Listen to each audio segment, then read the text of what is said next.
क्लासर साहब, एक बार फिर एक नई डेट जो है वो आ गई है और 28 जनवरी को कह रहे हैं कि जो चौथी नशिस्त होगी पीटीआई और हुकूमत के दरमियान वो रखी जाएगी। दो मुतालबात हम जानते हैं जो उन्होंने रिटन दे दिए हैं, उस पर फ़िलहाल हुकूमत का ये मौक़िफ़ है कि हमने अभी तक कोई डिसीजन जुडिशल कमीशन पे जो है वो नहीं लिया है, कोई मामलात अभी आगे नहीं बढ़ेंगे तो बता दिया जाएगा, और एक सब कमेटी भी शायद बना दी है। मेरा तो एक 2 हफ्ते पुराने का एक स्टांस है, मैं तो उसी पे कायम हूँ कि जनाब कि ये पहले दिन से दोनों साइड्स इस पे सीरियस नहीं थी, ना इमरान खान साहब सीरियस थे और ना हुकूमत सीरियस थी। इन दोनों का अगेन वही वाली बात, दोनों का मसला ही नहीं था। मसाइल जो थे आखिर उन्होंने पेशावर में ढूंढने की कोशिश की कि फ़ौज के साथ इशू था। खान साहब तो इस मामले में बड़े क्लियर हैं। अगर कोई ज़िंदगी में कोई खान साहब किसी इशू पे क्लियर है, क्लैरिटी है ना उनके जहन में, वो यही है कि मुझे इक़्तिदार में या किसी को भी इक़्तिदार में कोई ला सकती है और निकाल सकती है ना, तो वो एस्टेब्लिशमेंट है और उसी से ही बात होगी। इस चीज़ पे बड़े खान साहब वो क्लियर हैं। बहुत सारी चीज़ों में कंफ्यूज होंगे, लेकिन ये बात वो बड़े अच्छे तरीके से जानते हैं कि ये जो रास्ता है ना, ये वज़ीर आज़म हाउस का, ये रावलपिंडी के वो गेट नंबर 4 से होकर जाता है। शेख रशीद साहब जो बेचारे बेरोजगार हैं आजकल, उनको हटा दिया गया वहाँ से, तो वो गेट नंबर 4 की चौकीदारी का मसला है कि चौकीदारी कौन करेगा, कौन खड़ा होगा। तो इस दफ़ा चौकीदार बदल गए हैं, तो लिहाजा खान साहब जो हैं वो भी नाराज़ हैं। ये वाले थे जब इनको हटाया गया था और खान साहब को लाया गया था, तो ये भी नाराज़ थे, ये भी उस वक्त बम्बारमेंट करते थे। सो सारी लड़ाई जो है ना गेट नंबर 4 की चौकीदारी की है कि किसको वहाँ खड़ा किया जाएगा कि ये रजिस्टर रख लें और आते जाते बंदे जो है ना उनको ज़रा चेक करके शनाख्ती कार्ड देख दिखा के ना फिर आपने अंदर उनको भेजना। सो मसला सारी लड़ाई जो है ना वो चौकीदारी वाला मसला है। और फिर उसी के उस पर वो होते ना गाँव में होते हैं, जिसकी चौधरी से कोई थोड़ी यारी दोस्ती लग जाए ना, वो फिर पूरे गाँव को वो आगे लगा लेता है। तो ये फिर वहाँ पर अपनी दोस्तियाँ यारियाँ लगा के अपने साथ मिला मलूक है, तो जिसका दौर लगता है वो फिर उसके बाद आके हमारा वज़ीर आज़म बन जाता है। सो एक तो चीज़ ये उन्हें पता है सही। और दूसरी बात ये है कि जब मुज़ाकरात के लिए कोई थोड़ी सी फ़ज़ा बनाई जाती है, वो फ़ज़ा दोनों साइड से उस तरह नज़र नहीं आ रही थी। ये पहले दिन से लग रहा था। अभी भी जो उन्होंने डेट रखी है, खान साहब ने 31 जनवरी रखी हुई कि 31 जनवरी को अगर मुज़ाकरात नाकाम हो गए तो फिर हम बातचीत नहीं करेंगे। और साथ में उन्होंने ये भी कह दिया है कि अगर इन्होंने अनाउंस ना किया इसको, ये जो है आपका जुडिशल कमीशन, तो हम जाएंगे नहीं। मैं सुन रहा था उनको, बैरिस्टर गौहर साहब को, उन्होंने कहा ना हम तो फिर जाएंगे नहीं, तो फिर मुज़ाकरात जो मैं बात कह रहा था वो पहले दिन से ख़त्म थे, नॉन स्टार्टर था। नॉट बिकॉज कि मुझे बहुत ज़्यादा पता है, एक कॉमन सेंस की बात है कि दोनों साइड जिस तरीके से नॉन सीरियस एटीट्यूड का मुजाहरा किया जा रहा था, हुकूमत की तरफ से किया जा रहा था और ख़ान साहब की तरफ से बयानात दिए जा रहे थे और मतलब महाभारत लड़ी जा रही थी, तो उसके बाद क्या होना था ये कुछ। अभी भी दोनों साइड जो है एक दूसरे को और वो हुकूमत तो खुश नाराज होकर ताने भी दे चुकी है कि अगर आपने दोनों दरवाजों से मुज़ाकरात करने हैं तो फिर आप कर लें जहां से आप कर रहे हैं। वो पेशावर मीटिंग के बाद बात तो ठीक किया उन्होंने, भाई या तो हमसे मुज़ाकरात कर लें या उनसे मुज़ाकरात कर लें, उनसे बातचीत कर लें। सो ये तो उनको एक्सप्लेनेशन देनी चाहिए थी। आप इनको वही बात जो मैं कह रहा हूँ कि इनको तो वो बस सीरियस नहीं ले रहे। खान साहब तो इनको सीरियस नहीं ले रहे, बिल्कुल। जिंदगी में अगर किसी एक चीज़ पे खान साहब क्लियर है, I appreciate him for that. एक ही चीज़ है जिस पे क्लियर है, वो यही है कि जनाब के ये जो रास्ता आना है ना ये इक़्तिदार से, तो हमने वहीं से बातचीत करनी है। सियासतदानों से बातचीत का कोई फ़ायदा नहीं है। वही हमें ला सकते हैं, वही हमें गिरा सकते हैं। आप वोट ले लें, आप ये पॉपुलर हो जाएं, सीटें ले लें, फिर भी आपको उनकी हिमायत और सपोर्ट जो है ना वो चाहिए। सो मुझे नहीं लगता कि इसका कोई, दोनों साइड्स को पता है, मजे की बात है। अच्छा मतलब कोई ना कोई काम तो करना, 9 to 5 तो कोई नौकरी नहीं है ना इनकी। मतलब इमरान खान साहब क्या नौकरी करते थे, जरदारी साहब क्या करते थे सदर बनने से पहले, या आज का नवाज शरीफ साहब क्या करते हैं, या शहबाज शरीफ साहब, बिलावल साहब, मैं लंबी लिस्ट है, ये कौन सी नौकरी करते हैं, मतलब इनका प्रोफेशन क्या है, कोई मतलब कहाँ से पैसे आते हैं, घर कैसे चलते हैं, किचन, बच्चों की फीसें, बिजली बिल, बला बला, गाड़ी का पेट्रोल और सब मतलब मसला, ये कहाँ से आते हैं। ये कोई नौकरी करते हैं 9 to 5 करते हैं। इनका शुगल है, इनका बिजनेस है, इनका प्रोफेशन है कि रोजाना की बुनियादों पर हमने आना है, मिलना है, गप्पे मारनी है और टैक्स पेयर के पैसे पे तनख्वाहें भी मिल रही हैं, माल भी मिल रहा है, मतलब जाते भी हैं। अभी आपके हाउस में कोरम नहीं पूरे हो रहे, तनख्वाहें भी ले रहे हैं, ये आपके प्रिविलेजेस भी लेते हैं, फिर उसके बाद इनको अलाउंसेस भी मिलते हैं, गाड़ियां भी ली हुई हैं, मजे भी कर रहे हैं। तो इनका तो शुगल है भाई, इनका बिजनेस जी है, इनका प्रोफेशन जी है, और कौम को भी पीछे लगा। यस, और रोजाना की बुनियाद फटे करना, लड़ाइयाँ करना, झगड़े करना। अगर ये मिल के बैठ जाए, कौमी हुकूमत बना लो तो इकट्ठे हो जाओ मुल्क के मफाद के लिए, वो भाई they are not there for these things. ये मुल्क का मफाद, कौम का मफाद, ये आप लोगों के मसले हैं, ये आवाम के मसले हैं जिन्होंने मुल्क में रहना है, जिन्होंने 9 to 5 जॉब करने, बच्चों की तनख्वाह उन्होंने फीसें देनी, आप लोगों ने अपना बिजली, किचन और बहुत सारे मसले थे, ये आपके प्रॉब्लम है। इन्होंने आपको इसी तरीके से डिवाइड करके रखना है, लुटेरा हमारी मर्जी का होना चाहिए जिसमें ये बटे हुए हैं। सो इन लोगों को सूट करता है। जब ये कहा जाता है क्या करते हैं, मतलब मैं पूछता हूँ ये क्या करते हैं, इनकम के लिए क्या है, मुझे बताया कोई बंदा, इनके क्या कारोबार है। आज असेंबली में भी काफी शुगर लगा हुआ था, वैसे इसीलिए लगा हुआ ना, मुफ्त के पैसे मिलते हैं ना इनको पैसा मिल रहा है। ये शुगर लगाने के पैसे लेते हैं, गालियां देने के एक दूसरे को पैसे लेते हैं, ये फड्डे करने के पैसे लेते हैं। मैं कोरम पूरा नहीं हो रहा, अंदाजा करें 342-40 बंदे हैं और आपके वहां पे आप 85 बंदा भी नहीं आता जो कोरम पूरा करे। ये तो आपकी अच्छा तनख्वाह पूरी लेनी है, उसमें कोई कटौती नहीं है, तनख्वाह महीने की पूरी लेंगे चाहे मतलब कोरम में आए ना है। इन्होंने अपने अलाउंसेस पूरे लेने हैं। मैंने इससे पहले स्कैंडल किया था पिछले उसमें पार्लियामेंट में, इवन जेली हाजिरियां लगती हैं वहां पे। ये जो मतलब ये काम देख लें कि बाकी सेक्रेटेरिएट जो है उसके लिए बायोमेट्रिक है, अंगूठा लगता है कि कब आए कब गए।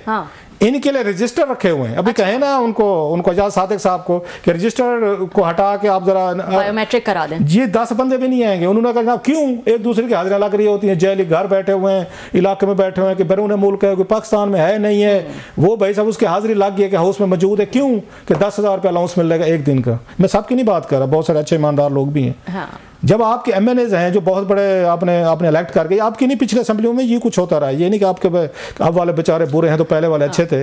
जो 10,000 रुपए के लिए झूठी वो लगा देते हैं, एक दूसरे की लगाते हैं कि यार तू मेरी लाल है, वो हम नहीं करते थे। ये कॉलेज और स्कूल में हम कर, यार मेरी हाजिरी यार दे दी ना, जरा कह दी ना यार कि हाजिर जनाब, यस सर, और वो कहते थे। तो ये जो लोग 10-10 हज़ार रुपया नहीं छोड़ते और ये काम करते हैं, उसके बाद उनसे इंटेग्रिटी, मैं again am repeating, there are many honourable senators भी हैं और ये पार्लियामेंटेरियंस भी, MNAs भी, लेकिन मोस्टली हमने यही तजर्बा देखा है। जो 5-10 हज़ार रुपए पे झूठ बोल रहे हैं, वहाँ पे झूठी हाजिरियाँ लगा लेते हैं, बायोमेट्रिक नहीं लगने देते, रजिस्टर रखे हुए हैं, वो इस मुल्क को चलाएंगे और पाकिस्तान को अजीम कौम बनाएंगे और अजीम से अजीम तर बनाएंगे। और कौम उनके पीछे सीधी हुई है कि ये हमें ये प्रॉमिस्ड ये लैंड जो है ना, तो ये हमें वहां पर लेकर जाएंगे। वो भाई उनका कारोबार है ये, और बड़ा कोई नतीजा निकलेगा मुज़ाकरात का और कुछ जो है आपकी जेब से पैसे निकला। आप यहाँ पे सुबह से शाम नौकरी करते हैं, मेहनतें करते हैं, बच्चों का पेट काट के टैक्स देते हैं, ये उस टैक्स से इन लोगों को तनख्वाहें मिलती हैं, पैसा मिलता है। इनको जेलों में जो बैठे हुए खाने मिलते हैं, इनको जनाब उसके बाद इनको सिक्योरिटी मिलती है, गाड़ियाँ मिलती हैं, पेट्रोल मिलता है, PIA के टिकट्स मिलते हैं, आप तो बिजनेस क्लास में मिलते हैं, बैरून मुल्क के दौरे मिलते हैं।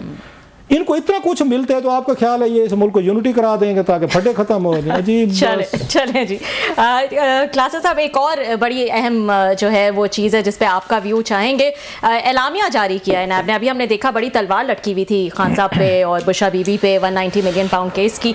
One of the main suspect जो हैं अल-कादिर ट्रस्ट केस में जो है वो मलिक रियाज साहब, उनके खिलाफ जो है वो एलामिया जारी किया है नैब ने, और नैब ने मलिक रियाज को कब्जा ग्रुप कहा, फ्रॉड कहा और कहा कि इसमें सरमायाकारी जो है वो जो लोग करेंगे उन पे भी फिर जो है वो सख्तियां आ सकती हैं। कैसे देख रहे हैं सर? मलिक साहब को 2 तरीकों से देखा जा सकता है। मलिक रियाज साहब को एक तो ये है कि इन पे बड़ी खूबसूरत किताब लिखी जा सकती है, rise and fall of Malik Riyaz, ये टैकून कह लें, प्रॉपर्टी टैकून लोग कहते हैं। आपसे उम्मीद करें yes I can do that, इस पे लिखी जा सकती है, व्हाई नॉट। और मलिक रियाज साहब जो है बड़े अरसे से मुझसे उन्होंने वादा भी किया हुआ था कि तुहानू मैं कहते मैं इंटरव्यू देने पे 10-12 साल से वादा अभी चल रहा है। अच्छा चल रहा है। देखें कब वो इंटरव्यू देते हैं, जो उन्होंने नहीं देना साहब ज़ाहिर है। खैर कमिंग टू द पॉइंट, अब मलिक साहब 2-3 तरीकों से हैं। एक तो ये था कि मैं अगर किसी को जेन्युइन समझता हूँ ना, मतलब इससे पहले पॉलिटिकल गॉडफादर अगर कोई था वो मैं चौधरी शुजात साहब को समझता था। जब जनाब मुशर्रफ के दौर में PMLQ बनी थी तो मैंने उनका एक पावर क्लाउड और उनके घर के बाहर गाड़ियाँ, लोगों का आना जाना, भीड़, उनके ड्राइंग रूम में जगह नहीं मिलती थी, वाकई नहीं मिलती थी, ख़वातीन, मर्द, जर्नलिस्ट, सिविलियन, मिलिट्री, कोई भी था। और चौधरी साहब बांट रहे थे हर एक में कि हाँ जी मुंडिया तेनू की चाहिए देते, हाँ जी कुड़ी तेनू की चाहिए, ये हमने देखे हुए सारी चीज़ें और चौधरी साहब ने बांटा है बिल्कुल उन्होंने, और हर एक को दिया। He was a political godfather real sense में, जिनको मैं देखता हूँ कि लोगों को the man who was making and breaking, उनके लोगों के फ्यूचर बना रहे थे। उनके बाद अगर आउटसाइड पॉलिटिक्स मैंने किसी को देखा है जिनको ये मतलब किंग मेकर कह लेते हैं, चलो गॉडफादर जरा सख्त हो जाएगा, किंग मेकर कह सकते हैं, जो पीछे बैठ के पूरी पॉलिटिक्स को, आपकी सिविल मिलिट्री, आपकी इलीट को, जर्नलिज्म को, मीडिया हाउसेस को, एंकर को, कॉलम निगारों को, मतलब है उसको ब्यूरोक्रेसी को, बड़े बड़े ओहदों को, नेम एनीथिंग, किसको क्या चाहिए। अच्छा वो उसमें मलिक रियाज साहब कर रहे थे, ये तो एक साइड थी कि he was running the show. मैं आपको 2-4 ऐसी बातें बताऊंगा जो लोग यकीन नहीं करेंगे कि मलिक साहब का कितना पावर और क्लाउड था एक दौर में। एंड दे वर पार्टनर्स, जो आज के उनके दोस्त नाराज हो रहे हैं, दे वर फ्रेंड्स। और ये जो मतलब बैरिया टाउन जो था, सबसे ज़्यादा अगर जॉब्स कोई दे रहे थे रिटायर्ड अफसरान को तो वो वही दे रहे थे। बड़े बड़े लोगों को इन्होंने रिक्रूट किया, मतलब इन्होंने जर्नलों को रिक्रूट किया, ब्रिगेडियर, कर्नल, मेजर, गो मतलब सारी चीज़ों पर। उसके बदले में साफ इनको प्रोटेक्शन मिली हुई थी, क्लाउड मिला हुआ था। मलिक साहब ही वाज मतलब everything, he was the king. एक तो ये साइड थी। दूसरी साइड ये है कि मलिक साहब जो हैं या तो प्योर बिजनेसमैन रहते हैं, बहुत सारे बिजनेसमैन और भी हैं, नाम भी लिए जा सकते हैं, जो इन्हीं के साथ अटैच भी हैं। वो पॉलिटिशियन को भी वो फंडिंग करते हैं, डोनर्स हैं, पैसा खिलाते हैं, सबको देते हैं, बट वो पीछे बैक पे रहते हैं, प्रोफेशनल अपना काम करते हैं। और जो मलिक साहब ने कहा था ना कि जनाब इस मुल्क में कोई काम नहीं होता, आपको पहिए लगाने पड़ते हैं, आपको सारी चीज़ें जो है पैसा देना पड़ता है। हर बंदा मुंह खोल के बैठा है, मलिक साहब के सामने यूं करके बैठा हुआ है कि पैसे दो पैसे दो। मतलब मुझे बाज़ दफ़ा आता है कि इस मुल्क के जो सदर वज़ीर आज़म रहे हैं, इतने बड़े बड़े ओहदों पर रहे हैं, वो भी मलिक साहब से मांग रहे हैं कि जनाब कि दे जा अल्लाह के नाम पर, अल्लाह तेरा भला करेगा। मतलब वही वाला हिसाब है जो चीज़ें सामने आ रही हैं। मतलब नवाज शरीफ साहब के फ्लाइट की कहानी आई कि उनसे उन्होंने 9 रुपए वाला उन्होंने 18 रुपए का बेचा उनको, जिसमें मलिक साहब जो है बड़े हल्ट हैं कि मुझसे उन्होंने डबल ट्रिपल उन्होंने ले लिया, लेकिन करना पड़ा। अच्छा आजकल इमरान खान साहब को हमने देख लिया, तो होलियर देन पोप थे, नेक इंसान थे, उनका हमने देख लिया कि घड़ियां, तो उसके बाद जेवरात, तो हीरे की अंगूठियां, तो अलकादे ट्रस्ट, कैश, महल, वो जमीनें, वो हमने सारी चीजें देख ली। अच्छा फिर इनके जलसे जुलूस के वो जो फंडिंग थी वो भी खान साहब इन्हीं से कराते थे। इंडिया गए थे इमरान खान साहब, जब मोदी साहब पहली दफा वजीर आज़म बने थे तो जहाज लेके वो मलिक रियाज ने दिया था। अच्छा। और मलिक रियाज के खिलाफ तकरीरें भी कर रहे थे इमरान खान साहब, याद रखिएगा। मतलब इनके बेचारे के इनके अनाज में ऐसी आग है, मलिक रियाज साहब के एक दोस्त हमारे कहते होते हैं कि ऐसी आग है, सबको खिलाते हैं लेकिन सब इनके खिलाफ तकरीरें करते हैं। जरा मजा देखिएगा, कहते सबको खिलाते हैं लेकिन कोई इनके अनाज में कोई ऐसी आग है। अच्छा। ना शुक्रिया है कि जो भी खाता है तकरीर इनके खिलाफ भी तकरीर भी कर रहा होता है। ने तो बहुत बातें की इनके खिलाफ भाई, ऐसे उन्होंने ऐसे वैसे चलो बाकियों को रियायत दें। उन्होंने जरदारी साहब को बहुत कुछ उन्होंने घर बना के दिया वहां पे लाहौर में, उन्होंने बिलावल हाउस पता नहीं जरदारी हाउस बना के दिया, मलीर में लिया, चीजें ली, कैंसर हॉस्पिटल के भी उन्होंने डोनेशन दी, उसके बदले जमीन, लंबी कहानियां हैं। लेकिन वो तकरीरें तो नहीं कर रहे थे। खान साहब ले भी रहे थे, तकरीरें भी कर रहे थे कि यार ये तो सबको काना कर देते हैं और बाकी कर देते, भाई आप ना हो। भाई मलिक साहब अगर काना कर देते तो आप ना हो, कि मलिक साहब तो आपके घर आके तो आपको चेक नहीं दे जाते ना। एक साइड तो ये थी कि उन्होंने मिलिट्री और उन सिविलियन के साथ भी अपना एक क्लाउड पावर एंजॉय की। इवन एक दौर वो भी था पीपल्स पार्टी दौर में, जो चेयरमैन नैब लगते थे वो मलिक रियाज साहब उनका नाम देते थे। अच्छा। ये फसी, ये बुखारी साहब वेरी जेंटलमैन, अच्छे उसमें आदमी थे, वो चेयरमैन नैब लगे थे, वो मलिक रियाज साहब की रिकमेंडेशन थी। और उस दौर में मलिक रियाज साहब अहम पोजीशन पर बंदे लगवाते थे। क्लाउड बता रहा हूँ, पावर बता रहा हूँ कि कितनी पावर होती है, अपनी भगवान है। मतलब वो तो फिर एक स्टेज पे फील होते। 2014 का धरना आया, जब धरना आया तो मलिक रियाज साहब जो हैं, इनको जनरल जहीरुल इस्लाम साहब जो उस वक्त DG ISI, उन्होंने भेजा था नवाज शरीफ साहब के पास, वजीर आजम थे, कि आप ऐसे काम करें, धरना फिर खत्म होगा, इमरान खान साहब का आप इस्तीफा दे दें। अंदाजा करें, एक प्रॉपर्टी टैकून, एक बिजनेसमैन, एक जर्नल के कहने पे he is acting as messenger, और वो जा रहे वजीर आजम के पास इस्तीफा लेने के लिए। क्लाउड की बता रहा हूँ कि एक स्टेज ये थी आपकी, एक स्टेज यहाँ पे थी, हु इज हु मैटी आप हैं। फिर जब मैंने राइज एंड फॉल वाली बात की ना कि बाज़ दफ़ा फिर आपको लगा कि आपने तमाम लोगों को अपने जेब में डालना है। अब वो ये कहते हैं, जो अक्सर सुनते भी हम उनके इंटरव्यू, कहते हैं मैं क्या करूँ, इस मुल्क में कारोबार को, मैं अगर मेरा कसूर क्या है कि इस मुल्क में अच्छी हाउसिंग लाया, अच्छे सेक्टर लाया, मैंने पहली दफ़ा एक कोई बेहतर एनवायरनमेंट के साथ आपको यूरोपियन मॉडल्स पे घर बना के दिए, इसमें पैसा आया, इसमें इन्वेस्टमेंट आई, लोगों को नौकरियां दी, हाँ, मतलब आपकी इकोनॉमिक एक्टिविटी जनरेट है, कोई इंसान के बच्चों की तरह आप लोगों ने रहना शुरू किया। अब हर कोई मतलब बैरिया टाउन में रहना भी चाहते हो, बैरिया टाउन में बम्बारमेंट भी करना चाहता है, तो उन्होंने वहाँ पे नौकरियां दी, लोगों के लिए पैसा जनरेट किया। उन्होंने यहाँ पे और कुछ टैक्सेस दिए होंगे, बहुत सारे वो भी दिए होंगे, टैक्सेस दिए होंगे, सब कुछ किया। तो उनको ये लगता है ना, मुझे तो कारोबार को नहीं करने देता। मैंने तो अपने शो में कहा था एक दफा, मैं कि मेरे बस में होता मैं तो सारा हाउसिंग सेक्टर इनको मलिक रियाज साहब को दे देता, ताकि इस अजाब से बचे। वो कहता जिसके पास जो मैं जाता हूँ फाइल जाती है, वो कहते पहिए लगो, पैसे दो। मतलब इस मुल्क में हर बंदा मतलब मुंह खोल के बैठा है, मलिक साहब पैसे दो। कोई करेक्टर, कोई डिग्निटी, कोई सेल्फ रिस्पेक्ट तो रहे नहीं कि किसी में। तो मलिक साहब कहते थे मैं अपना कारोबार कैसे करूँ, सही ठीक है, मतलब मेरी फाइल रुक जाती है, मेरी जमीनों के मसले रुक जाते हैं, मेरी अलॉटमेंट रुक जाती है, ट्रांसफर रुक जाते हैं, कभी वहां से अगर नोटिस आ रहा है, कभी यहाँ से नोटिस आ रहा है, कभी कुछ हो रहा है, तो मैं क्या करूँ, आई हैव टू ब्राइब। मतलब पहिए लगाने का मकसद यही था। आपने उनकी जिंदगी वो कर दी, मुश्किल कर दी थी। मतलब एक साइड तो ये है ना कि लोगों के लिए बड़े काम, ह्यूमैनिटेरियन बड़े काम किए होंगे उन्होंने, लोगों को उन्होंने हॉस्पिटल बनाए हुए, डायलिसिस वो आके फ्री करा के देते हैं, खाने, लंगर, कोई मतलब इलाज वगैरह सारी चीजें, गरीबों का ख्याल भी रखते हैं, अमीरों का भी रखते हैं, मतलब कोई बच नहीं किया जिसकी मलिक साहब ने ख्याल, अमीरों का भी रखते हैं, बहुत अमीरों का ज्यादा रखते हैं। तो इतना जब इन्होंने अमीरों को भी नवाजा है तो व्हाट वेंट रॉन्ग? अब यहाँ पे बड़ा अच्छा सवाल आपने किया, मैं चाह रहा था कि सवाल आप करें, अगर आपने ब्रेक नहीं लेनी तो। नहीं, अभी नहीं लेनी। हाँ। अब सवाल यह है कि जिनके साथ मलिक साहब की दोस्तियां थी, अब इनकी दोस्तियां किनके साथ थी? नवाज शरीफ साहब के साथ। एक और भी हुआ नवाज शरीफ साहब वाला, हाँ। मतलब मलिक साहब के साथ कोई एक काम नहीं हो, कोई वारदातें हुई। इनकी इत्तेफाक फाउंड्री थी जिसके अगेंस्ट 5-6 बिलियन रुपीस का कर्ज था, जो नवाज शरीफ साहब ने 97 की अपनी तकरीर में कहा था, बैंकों को लोन था, कर्जा था इस पे कि बैंक आपने इसको वो कर दें, माफ नहीं कर दें, इसको टेक ओवर करके इसकी मशीनरी बेच के अपने कर्जे पूरे कर लो। वो लंबी कहानी है, फिर किसी दिन कि फिर उसमें क्या कुछ स्टे ले लिया गया, 10-12 साल स्टे चलता रहा, वापस आए, वजीर आजम बने, वजीर आला बने, उन्होंने अपना बंदा एक वो नेशनल बैंक में लगवू के वो क्लियरेंस करवा दी। That's another story. उसकी जो जमीन थी इत्तेफाक फाउंड्री की, वो जमीन को जब शहबाज शरीफ साहब वजीर आला थे, इन्होंने उसको कमर्शियल से इन्होंने रेजिडेंशियल करवा लिया। वो इंडस्ट्रियल लैंड थी जो नहीं हो सकती थी, इंडस्ट्रियल लैंड पे इंडस्ट्री लगती थी, लेकिन शहबाज शरीफ साहब ने करा ली। वो करने के बाद वो जो जमीन थी वो मलिक रियाज साहब और कुछ और लोगों का आ गया कि तुम आप इसको खरीद के हमारी प्राइस पे तुम इस पे हाउसिंग सोसाइटी बना लो। सो इत्तेफाक फाउंड्री पे लाहौर में हाउसिंग सोसाइटीज के प्रोजेक्ट जो थे वो मलिक रियाज साहब उसमें शामिल थे। सो हर अच्छे काम में मतलब मलिक रियाज साहब उसमें मौजूद थे। हुआ यह है कि मलिक रियाज साहब जो हैं, एक स्टेज आती होती है कि जब यहाँ से इनको मसला शुरू हुआ, जब एस्टेब्लिशमेंट की इमरान खान साहब से लड़ाई शुरू हुई। अब तक तो मलिक साहब उनके साथ खड़े थे, नवाज शरीफ साहब की उन्होंने फ्लैट लिए, लंदन वाले खरीदे, वही मतलब जो इमरान खान साहब के 9 अरब के 18 के खरीदे, उनकी उन्होंने इत्तेफाक फाउंड्री की जमीन भी खरीद ली। फिर उसके बाद उन्होंने जरदारी साहब को भी खुश रखा, उनके भी सारे खर्चे बला चीजें जहाज साथ, खान साहब को भी उन्होंने ये फंडिंग भी की और उन्होंने और भी काम करके दिखाए। अब लड़ाई हो गई ये एस्टेब्लिशमेंट की और इमरान खान साहब की। No, you have to draw the line. George Bush 9/11 जो उन्होंने कहा था ना कि इधर यू आर विद अस और against us, there are no neutral ground. ये न्यूट्रल ग्राउंड लेना चाह रहे थे, वो कहते नहीं भाईजान अब नहीं होगा, अब ये नहीं हो सकता, मतलब इस तरह मतलब इंज ना करो तुसी, कहते ना इंज ना करो, ऐ ना करो तुसी, इस तरह नहीं होनी चाहिए कि आप हमें बिल्कुल वो ना बनाए। भाई साहब आप हमारे दोस्त थे, आपको हमारी वजह से फायदे हुए, जर्नलों के साथ उठते बैठते थे, आपको बड़ी सपोर्ट दी, हमेशा बचाया, बला चीजें, आपको बिजनेस में हमने हेल्प की, जमीनें लेने में दी, जो भी कहा आपने।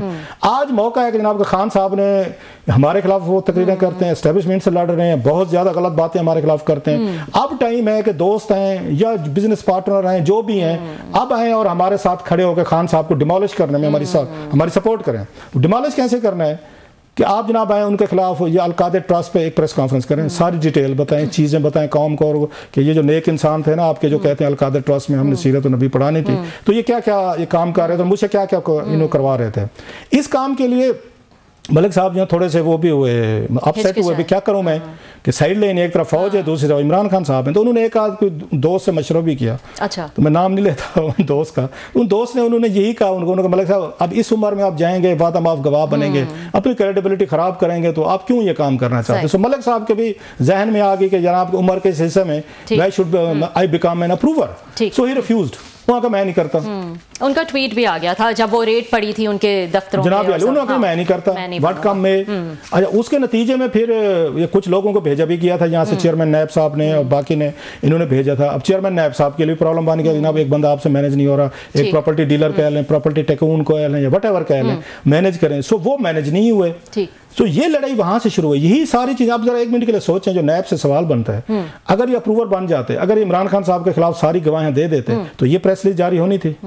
मतलब आप उस वक्त बुरे हैं मलिक ये रियाज साहब, जब तक वो किसी सियासतदान के खिलाफ अप्रूवर नहीं बन रहे, उसके खिलाफ गवाही नहीं दे रहे, उसके खिलाफ मतलब आपका हिस्सा नहीं बन रहे, तो उस वक्त तक वो नेक है, ईमानदार है, उस पर कोई केस नहीं बनेगा। The moment he says I am sorry भाई, मैं बिजनेसमैन हूँ, वो भी वजीर आजम है, आप भी वजीर आजम है, सारे वजीर आजम है, मैंने आप लोगों से डील करके आप लोगों को खिला पिला के माल पानी मैंने अपना काम चलाना है, तो why should I make Imran Khan या समवन एल्स। तो वो कहते मैंने कभी जरदारी के खिलाफ गवाही नहीं दी, कभी मैंने वो नवाज शरीफ साहब के खिलाफ नहीं दी, शहबाज शरीफ के नहीं दी, किसी फौजी जनरल के खिलाफ नहीं दी, तो अब मैं इमरान खान के खिलाफ क्यों दूं? तो मैं दूंगा तो मेरे प्रॉब्लम होंगे। सो वो ये पोजीशन ले गए। इन्होंने कहा नहीं भाईजान, आपको शोधा वाली जो हमारी मतलब डीएचए में बहुत बड़ा एक उसमें स्कैंडल आया था, जिसमें जनरल कियानी के भाई वगैरह भी थे, उसमें बहुत बड़े मतलब वो चीजें हुई थी, तो उस पर भी हमने आपको मतलब वो किया, बेल आउट किया, आपको अपना हमने मतलब पाकिस्तान का किंग मेकर भी बनाया। आज हमें जरूरत पड़ गई है बिकॉज ऑफ द रीजंस, तो आप जंप ला के आप उधर खान साहब के उसमें चले गए। और उस वक्त कहा भी जा रहा था कि शायद जरदारी साहब भी दुबई में उन पे प्रेशर डालने के लिए मौजूद थे। लेकिन लास्ट चीज, अब सवाल ये कि क्या मलिक रियाज साहब के इन एक्ट्स की वजह से, what ever acts of mission commission,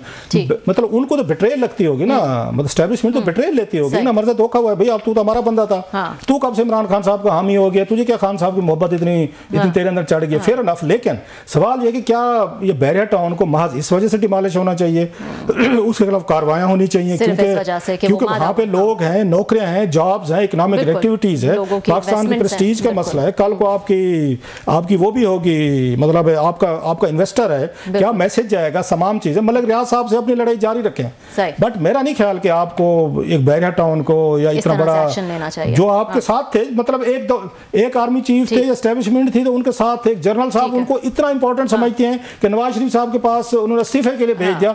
और जुर्रत और हिम्मत भी देखें, उनका जिक्र देखें वैसे उनको मलिक रियाज साहब का, कि वो जाके वजीर आजम से इस्तीफा मांगने भी पहुंच गए। ठीक है, तो ये वही वाली बात हो गई क्लासा साहब, rise and fall of Malik Riyaz, और आपकी किताब का हमें इंतजार है ना। एक मलिक साहब ने अगर इंटरव्यू दे दिया ताकि बहुत सारी चीजें उनसे पूछ के हम रिक्वेस्ट डाल देते हैं, उनका जरा वर्जन शर्जन लेके और बहुत सारी चीजें देख के। तो लेकिन वही वाली बात है कि अगर मलिक साहब तैयार हो जाए, जो कि तैयार नहीं होंगे साहब, जरा 10-15 साल से तो मुझे गोली दी हुई है। अच्छा, मेरे आज तक अगली बात, मेरी आज तक उनसे मुलाकात भी नहीं हुई। अच्छा, मेरी फोन पे बात हुई है, 5-6 दफा फोन पे जरूर बात हुई, स्टोरीज का स्कैंडल, और मेरी और मलिक साहब की एक बहुत बड़ी लीगल बैटल भी चढ़ी थी। अच्छा, हाँ जी, उन्होंने मुझे 5 बिलियन रुपीस का एक लीगल नोटिस भी भेजा था, एक मैंने स्कैंडल किया था जी, फिर तो और हमने उनको 10 अरब का भेजा था। That's a long story. फिर तो भाई किताब बनती है ना। हाँ बिल्कुल, एक ब्रेक ले लेते हैं, ब्रेक के बाद कुछ मजीद स्टोरीज डिस्कस करेंगे।